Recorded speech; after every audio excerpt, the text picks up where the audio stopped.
Good evening and welcome back to the Return Homestead.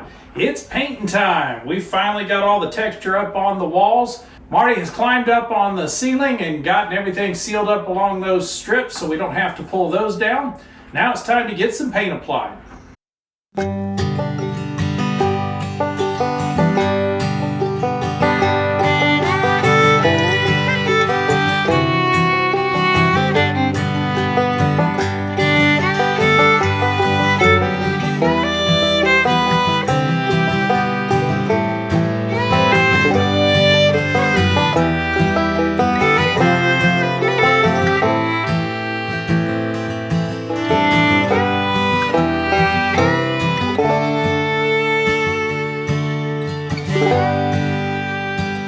Now that we've let this dry overnight, you need to go over it and make sure you don't have a lot of flat spots. So I can see some here where we couldn't tell between the mud that we had stamped with or the mud that was covering screw heads. So I'm going to go over this whole wall and make sure that there's no obvious flat spots, because once we put the paint on, they'll show really bad.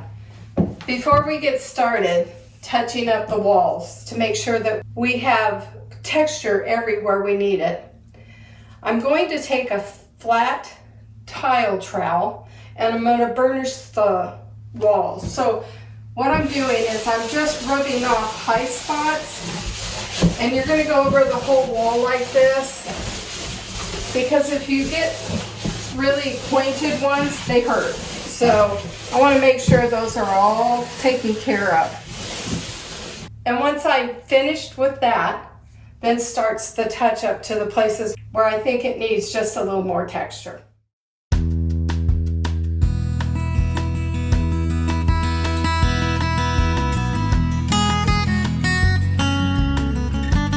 Now I'm going to touch up the texture.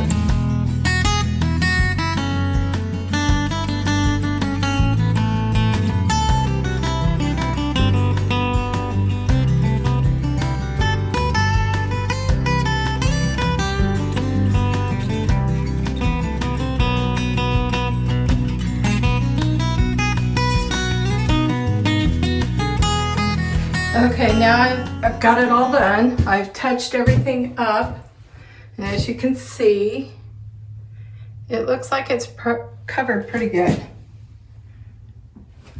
We can't put the shiplap on yet until all of the walls are painted and the ceiling as well. We'll come back tonight and put the paint on. And once that's done, we can install the tile for the floor. The last thing we do is put the shiplap up. So Mike's got to come and cut out the water spigots here for the washer. But for now, I'm going to put the fan on and let it dry. Now that we've touched up the texture, we need to do something about this area right here. This was already textured, but we changed the look to something we were more happy with. If this had not been textured, we could have gone over with tape and mud, just like we did on the walls, and made it look as one seamless piece of drywall. But it's already textured. And in order to make it not stand out so much, I'm going to go ahead and put DAP over these cracks here, so that they won't show, and then when we paint, they'll kind of blend in. What I'm using is paintable DAP, and if you're doing homesteading, DAP is your friend. It hides a multitude of mistakes or anything else that might come up. Get used to using it, it's wonderful.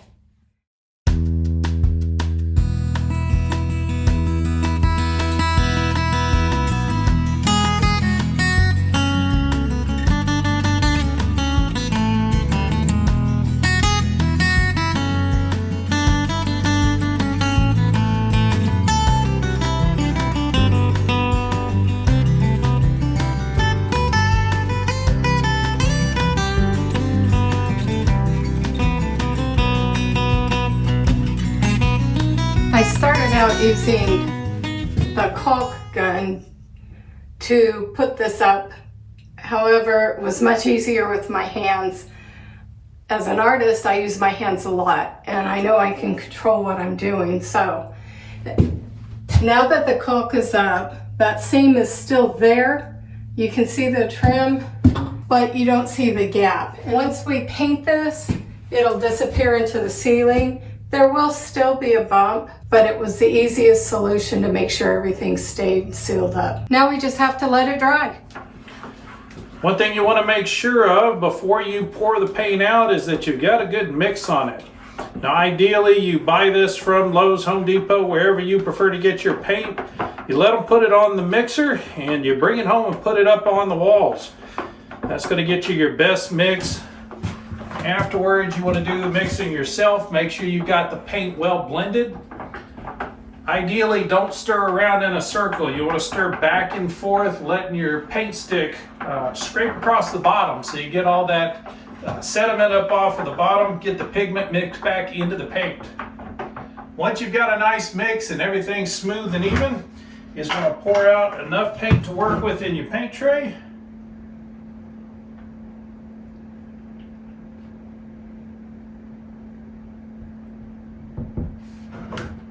And you're good to go. Now, Marty and I did talk about using an airless sprayer in here.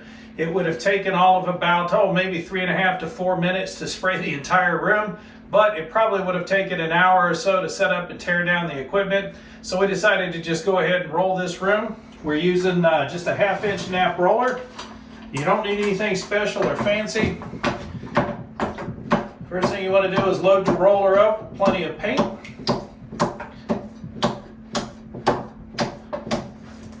Once you got it well loaded, get it up to the wall, put a big X on, and then just start rolling it up and down.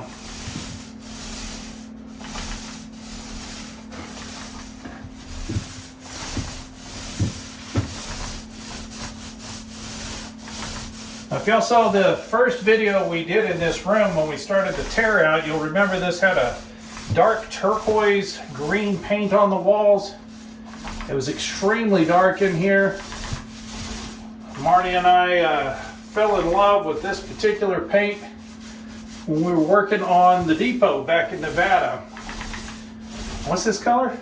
Grayish. Grayish. So this is a Sherwin-Williams. Okay. It's Sherwin-Williams Quiet Comfort paint palette, and I've used it. This will be the third house. So the grayish is the primary color that we use on the walls, but they have some extra colors as well, so you can get a blue or a lavender. In fact, we used the blue and lavender in the master bathroom at the depot, where we did what's known as an ombre on the ceiling. So half of the room was the lavender color, the other half was the blue, and then we gently brushed the colors together in the middle of the room. So it was hard to tell that there was a switch in colors as you looked at the ceiling or walls. That's because we built a his and her bathroom. So one side was his, one side was hers. Mine was in the sensitive tint that is lavender, and yours was in the North Star tint, which is blue. And then we ombre'd the ceiling and you couldn't tell where they met.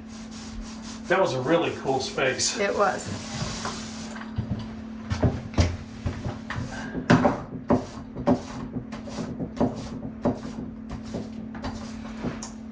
That's awesome to see paint on the walls that's not turquoise blue.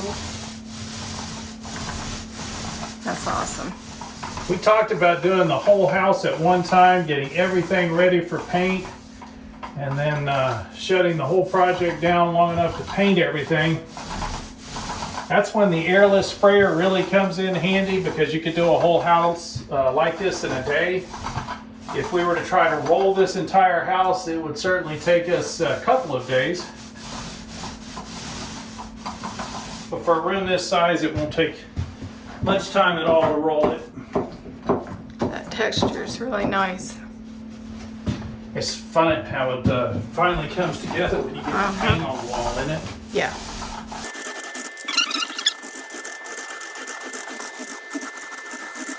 Don't be afraid to roll over it a couple of times in the same area. You are trying to cover texture and you want a nice even coating of the paint. You don't want there to be any dark spots or any light spots showing through the texture. So make sure you get plenty of paint all the way into every little crack and crevice. Now we didn't primer this wall, but this paint is paint and primer.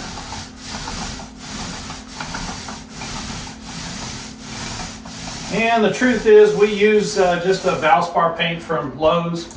There's nothing really particularly special about this paint. It is an eggshell, so it's not a flat. We have done projects in the past where we splurged and bought the most expensive Sherwin-Williams paint we could get our hands on. Yes, it is a whole lot easier to paint with that paint. It does cover much easier, it flows on much nicer, but in the end the result is the same. You're going to get the same look out of this Valspar as you would the high-end Sherwin-Williams paint.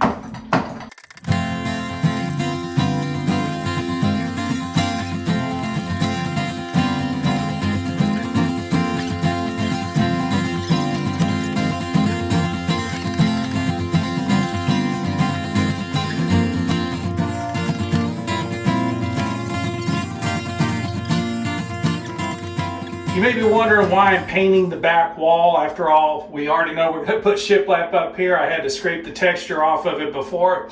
But we do want to seal this wall up. The drywall is probably sufficient, but it's always a good idea to get a good seal over the top of the drywall with some paint. So we're going to go ahead and seal the back wall. It'll get a consistent color all the way around. That way if you see anything through the boards, which you shouldn't with the laps on them, but if anything shows, it'll be gray like the rest of the room.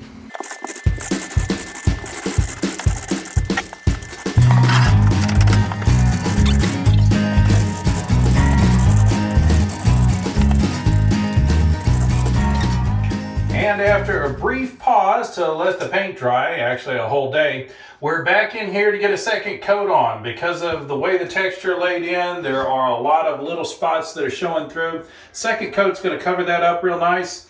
The texture is a little heavier on the ceiling than we expected it to be. So we've got a 3/4 inch nap roller, and that should help us get the paint into those little cracks and crevices. So we're just going to get busy painting it up again. So we want to make sure we don't get any paint on the lights. Pulling these lights down is a little bit tricky, but not terribly complicated. You want to watch your fingers as you do this. These springs are really tight, but you just want to pull one clip loose, and then the other one can come loose. That'll allow us to paint around the light without getting the light all covered with paint.